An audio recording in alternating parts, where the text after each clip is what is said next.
la langue portugaise est parlée par 5 pays africains, que ce soit en tant que langue commune ou tout simplement langue secondaire. Et par la traduction en langue portugaise du dévotionnel Rhapsodie des réalités, l'atteinte et la pénétration de l'ange messager est devenue plus vaste à la gloire de Dieu.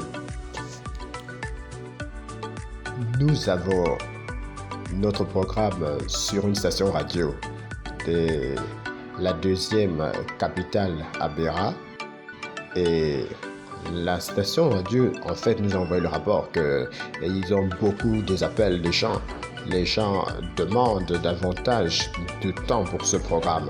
Nous ne faisons que la diffusion pendant 10 minutes parce que ce n'est que d'abord la lecture du dévotionnel et puis quelques discussions brèves autour de la rhapsodie. Donc l'espace de temps du programme, ce n'est que 10 minutes.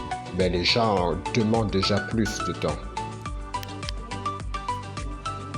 Hula Matavea, un présentateur radio à la station à Mozambique, à la 100.96, parle de l'impact de ce dévotionnel quotidien dans la vie des auditeurs.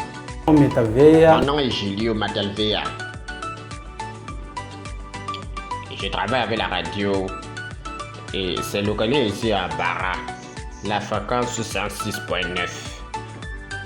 Ici à Mozambique. Cette radio, elle diffuse le programme de la Rhapsodie tous les jours. Il y a les prières et les messages qui donnent la vie, des paroles qui transforment la vie, l'esprit. Ces messages, les auditeurs, ça les apporte des solutions quotidiennes. Ils reçoivent des solutions à leurs problèmes et ils insistent même qu'on augmente le temps de 10 minutes à 30 pour les permettre de recevoir plus de ce dévotionnel. Certains m'ont insisté qu'au lieu même d'une fois par semaine, ça doit même passer même 3 fois par semaine.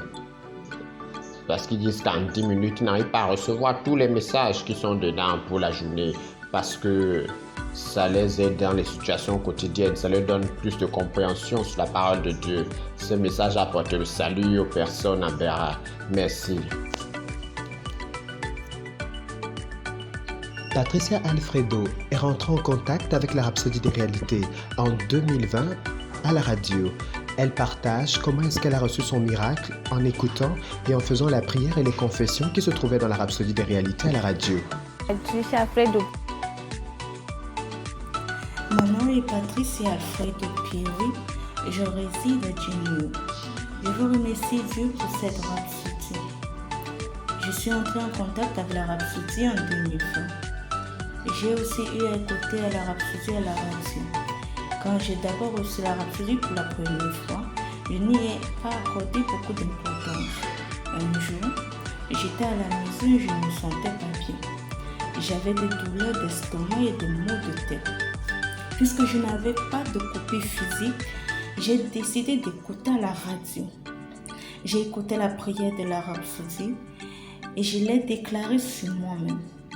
Et j'ai commencé à ressentir un soulagement de la douleur. Et avant la fin de la journée, je me sentais mieux. Depuis ce jour-là, j'étudie la rhapsodie plus souvent.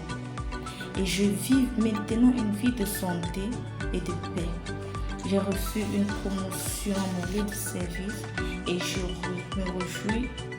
Depuis ce jour-là, j'étudie la rhapsodie plus souvent.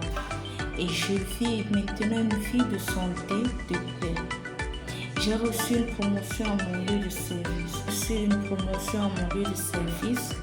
Et tout ceci se produit grâce à mon étude quotidienne de la rhapsodie de réalité. J'encourage tout le monde de sponsoriser la rhapsodie pour qu'elle puisse être disponible à tout le monde dans la langue qu'il comprend le mieux. Beaucoup de choses, nous devons rester connectés à Dieu.